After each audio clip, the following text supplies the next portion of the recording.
നമ്മുടെ കള്ളൻ വാസുവിന്റെ കയ്യിൽ വിലങ്ങ് വെച്ചതൊക്കെ എല്ലാവരും കണ്ടതാണല്ലോ അല്ലേ. ഇനി ആരൊക്കെ എന്തൊക്കെ പറഞ്ഞാലും നമ്മുടെ അയ്യന്റെ മുതൽ കട്ടവൻ കള്ളൻ തന്നെയാണ്. അതിനെ ചേക്ക് വിട്ട് പുറത്തു പോയാലും ഇല്ലെങ്കിലും ശരി, കള്ളൻ കള്ളൻ തന്നെ. അതിനെ ചെമ്പ് സ്വർണമാക്കിയാലും ശരി, സ്വർണം ചെമ്പാക്കിയാലും ശരി, വെള്ളിയാക്കിയാലും ശരി, ഇനി ഒരു ഒപ്പിട്ടെങ്കിൽ മാത്രം അതായാലും ശരി, ഇനി കള്ളന് കഞ്ഞി വെച്ചാലും ശരി, കള്ളൻ കള്ളൻ തന്നെ. അങ്ങനെ മലയാളികളെ പറ്റിച്ചിട്ട് മുങ്ങാമെന്ന് ഒരു കള്ളന്മാരും കരുതേണ്ടതില്ല. അയ്യപ്പൻ ഇവിടെ സാക്ഷാൽ അയ്യപ്പൻ ഉള്ളിടത്തോളം കാലം കള്ളന്മാരൊക്കെ തന്നെ ഇങ്ങനെ തന്നെ നീണാൾ വാഴുകയില്ല എന്ന് ബോധ്യപ്പെടുത്തുന്നതാണ് വാസുവിന്റെ അറസ്റ്റ്, പത്മകുമാറിന്റെ അറസ്റ്റ്. ഇനി അടുത്ത ഉടനെ അറസ്റ്റ് ചെയ്യും എന്ന് നമ്മൾ കരുതുന്ന മുൻ മന്ത്രിയുടെയും അറസ്റ്റ് ഒക്കെ നമുക്ക് അങ്ങനെ കണക്കാക്കാം. ശബരിമല വിഷയത്തിൽ പത്മകുമാർ അറസ്റ്റിലായപ്പോൾ നിങ്ങൾ എന്ത് നടപടിയാണ് സ്വീകരിച്ചത്? ഒരു പാർട്ടി നേതാവ് എന്ന നിലയിൽ, ഒരു CPM കാരൻ എന്ന നിലയിൽ നിങ്ങൾ എന്ത് തീരുമാനം, എന്ത് നടപടിയാണ് നിങ്ങൾ സ്വീകരിച്ചത് എന്ന ചോദ്യമുണ്ട്. ആ ചോദ്യം എത്ര രാഹുൽ മാങ്കൂട്ടത്തിന്റെ വിഷയം വെച്ച് മറയ്ക്കാൻ ശ്രമിച്ചാലും ആ ചോദ്യം ഇങ്ങനെ സമൂഹത്തിൽ ചോദിച്ചുകൊണ്ടേയിരിക്കും. ശബരിമല സ്വർണ്ണക്കൊള്ള കേസിൽ അറസ്റ്റിലായ ദേവസ്വം ബോർഡ് മുൻ പ്രസിഡന്റ് N വാസുവിന്റെ കസ്റ്റഡി കാലാവധി 14 ദിവസം കൂടി നീട്ടി.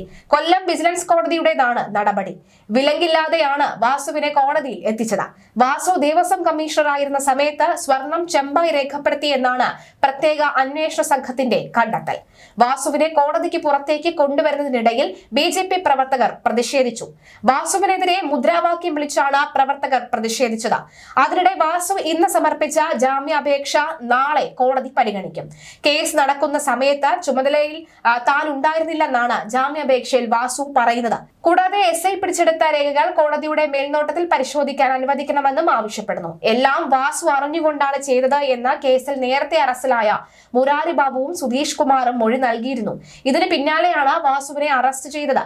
തിരുവിതാംകൂർ ദേവസ്വം ബോർഡ് മുൻ പ്രസിഡന്റും 2 വട്ടം ദേവസ്വം കമ്മീഷണറുമായിരുന്ന N വാസു ഉണ്ണികൃഷ്ണൻ പോറ്റിക്ക് കൈമാറാനുള്ള കട്ടിള സ്വർണം പുതിയതാണ് എന്ന് 2019 ഫെബ്രുവരി 16 എക്സിക്യൂട്ടീവ് ഓഫീസർ ബോർഡിന് നൽകിയ കത്തിലുണ്ടായിരുന്നു. ഇത് തിരുത്തി ചെമ്പുവാളികൾ എന്നാക്കിയത് വാസുവിന് കുരുക്കായിരുന്നു. സ്വർണം പതിഞ്ഞ കട്ടിള ചെമ്പെന്ന പേരിൽ പോറ്റിക്ക് കൈമാറാൻ തീരുമാനിച്ചതിലെ ഗൂഢാലോചനയിൽ നിർണായക പങ്കാണ് വാസുവിനുള്ളതെന്നാണ് പ്രത്യേക അന്വേഷണ സംഘത്തിന്റെ കണ്ടെത്തൽ. മുരാരി ബാബു ഉൾപ്പെടെയുള്ള ഉദ്യോഗസ്ഥരെ അറസ്റ്റ് ചെയ്തപ്പോഴും വിലങ്ങ് വെക്കരുത് എന്ന് SP S ശശീന്ദ്രൻ നിർദ്ദേശം നൽകിയിരുന്നുവെങ്കിലും ചില പോലീസ് ഉദ്യോഗസ്ഥർ അത് പാലിച്ചില്ലെന്ന ആരോപണമുണ്ട്. അത് SITയിൽ തന്നെ തർക്കത്തിനിടയാക്കിയപ്പോഴാണ് N വാസുവിനെ വിലങ്ങ് അണിയിച്ചത്. ഇതിൽ DGPയും SIT തലവനായ ADGP H വെങ്കടേഷിനെ അതൃപ്തി അറിയിച്ചു. പ്രതിയുടെ പ്രായം, ഏതൊക്കെ കുറ്റകൃത്യങ്ങളിൽ ഉൾപ്പെട്ടവരാണെന്ന് കൈവിലങ്ങ് വെക്കേണ്ടത് തുടങ്ങിയ കാര്യങ്ങളൊന്നും പരിഗണിച്ചില്ലെന്നാണ് കണ്ടെത്തൽ. CPM നേതൃത്വവും എതിർപ്പ് അറിയിച്ചിരുന്നു. ഇനി മുൻ മന്ത്രിമാർ അറസ്റ്റിലായാലും കൈവിലങ്ങ് വെക്കേണ്ട സാഹചര്യം ഉണ്ടാകും. ഈ സാഹചര്യത്തിലാണ് വാസുവിന്റെ വിലങ്ങ് ചർച്ചയാകുന്നത്. വാസു നടത്തിയത് സംഘടിത കുറ്റകൃത്യമാണ്, ജാമ്യമില്ലാ കുറ്റം. അതുകൊണ്ട് വിലങ്ങ് അണിയിച്ചതിൽ തെറ്റില്ലെന്ന വാദവുമുണ്ട്. ഭാരതീയ നാഗരിക് സുരക്ഷാ സംഹിതയിലെ ചട്ടങ്ങൾക്ക് വിരുദ്ധമായ നടപടിയാണ് കൈവിലങ്ങ് അണിയിക്കലെന്നാണ് വിലയിരുത്തൽ. പൂജപ്പുര സ്പെഷ്യൽ ജയിലിൽ നിന്ന് വാസുവിനെ കൈവിലങ്ങ് അണിയിച്ച ഇക്കഴിഞ്ഞ വ്യാഴാഴ്ച കൊല്ലത്തെ വിജിലൻസ് കോടതിയിൽ ഹാജരാക്കിയിരുന്നു. കോടതി വളപ്പിലെത്തിയപ്പോൾ ആണ് ഒരു കൈയിൽ വിലങ്ങുണ്ടായിരുന്നത്.